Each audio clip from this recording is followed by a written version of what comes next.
est-ce que la résurrection de la chair, donc de notre corps palpable, doit avoir lieu? Eh bien, actuellement, dans l'Église, il y a des débats qui, je dirais, qui ont lieu, et certains catholiques, certains même théologiens disent « Mais non, tout ça c'est symbolique, elle n'aura pas lieu. Comment peut-on croire, d'ailleurs, au XXIe siècle, disent certains, que le Christ est vraiment ressuscité? C'était une façon de rendre concret les choses pour signifier un message. » Eh bien, il faut le dire très franchement, cette théorie exégétique parfois est parfaitement hérétique. C'est-à-dire qu'elle est en opposition formelle à la foi catholique, je dirais, dans ce qui la manifeste dans le concret.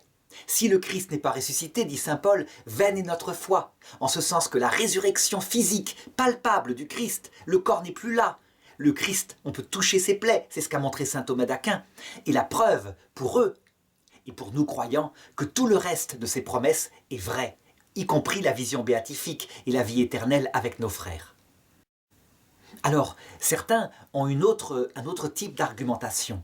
Depuis 50 ans à peu près, on a redécouvert en Occident, grâce au progrès de la réanimation, qu'il existait à la mort une vraie survie, non seulement de l'âme, mais de l'âme unie à un corps double, une sorte de corps psychique qui continue de voir, d'entendre, qui garde tous ses souvenirs sensibles, comme si l'âme était unie à quelque chose qu'avait produit le cerveau et qui est matériel, puisque la lumière matérielle peut être vue.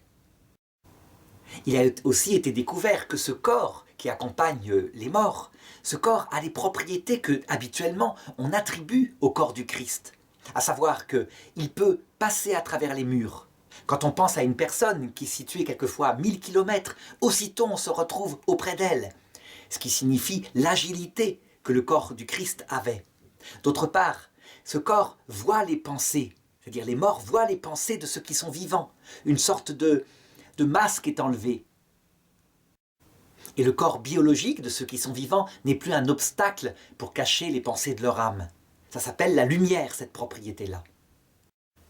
Enfin, ce corps est impassible, ça veut dire qu'il ne peut plus souffrir, avoir un accident. Si on donne un coup de poing à un fantôme, eh bien, il ne ressent rien, bien évidemment. Ça le traverse comme si de rien n'était. Et donc certains ont dit, c'est ça la résurrection. On a là le corps glorieux. C'est un corps spirituel, il obéit à l'esprit de manière fantastique. Et il n'y a pas besoin d'attendre autre chose. Pourquoi attendre le retour du corps biologique, alors que c'est quelque chose de pesant, quelque chose qui nous a nui tout au long de notre vie? Eh bien, la réponse à cette question est que ceci est une opinion qui ne peut pas concorder du tout avec la foi catholique, avec la foi orthodoxe aussi.